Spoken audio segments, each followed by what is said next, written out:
Gracias. 3, 2, 1. Gracias. 3, 2, 1. Guillermo, sonríe, amor.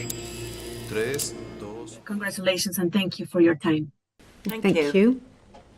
I would like to know what it was like for the entire team to film this last season of The Crown. How emotional was this on the set? Well, I think like every season 5 and 6 were.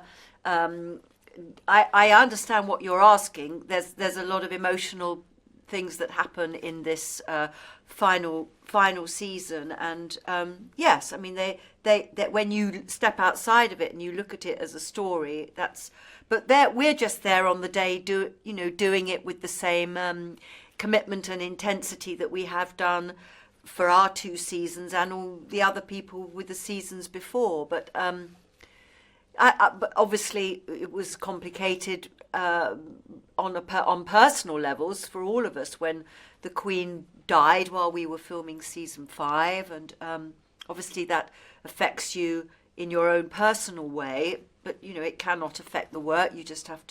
You have to carry on. But yes, I think there's a lot of emotions flying around in the storylines of this final season. And also, I think for the writers, producers, and all the creatives who've been doing it from the beginning, I think they felt much more of a pull, and I think they were more sad, I think, than the people for us who've just come in to do these 2 seasons. So, I think it was more difficult for them.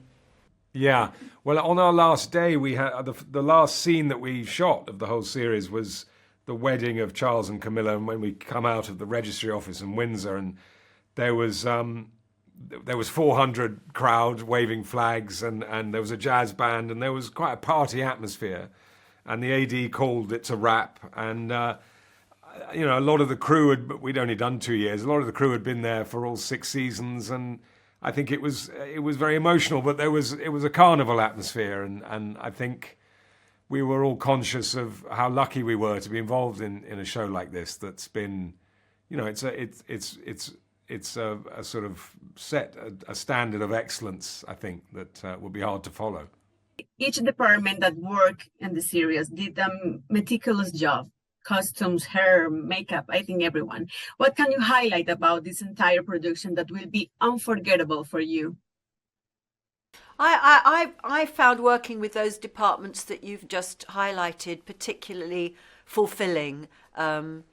They help to bring alive your thoughts and feelings about the character at a very early stage. We started working with both those departments very early on, months before we started shooting. So they're part of your process of development, really.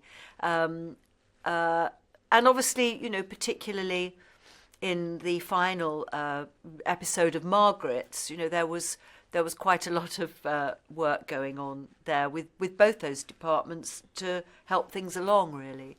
So very, very, very vital and fulfilling for me. Quite a lot of it is sort of wonderful for me, I have to say. But although you love it when there's a big scene and there's hundreds of people and you're walking down a long corridor. But of course, the most important scenes are scenes that you're doing on a human level with your sister. So that's where the meat of it is. As an actor, you can we all dress up all the time doing these parts and pretending to be these other people in crowns and cloaks, but the meat of it is emotional, and that's why Peter Morgan has written this.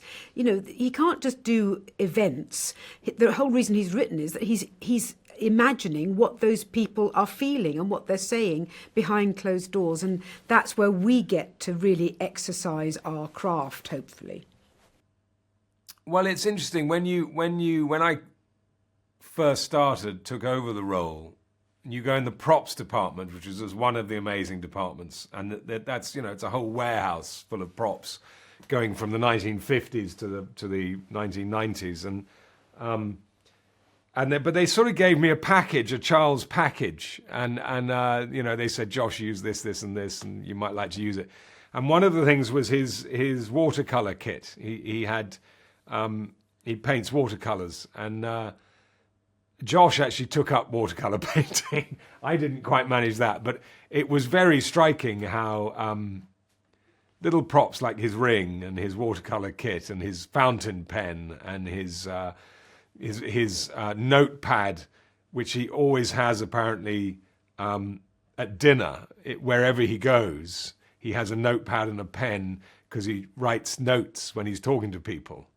And just stuff like that, which was meticulously researched by the props department and was very useful for me. But there's that level of detail in every single department, and that was one of the joys of being on the show.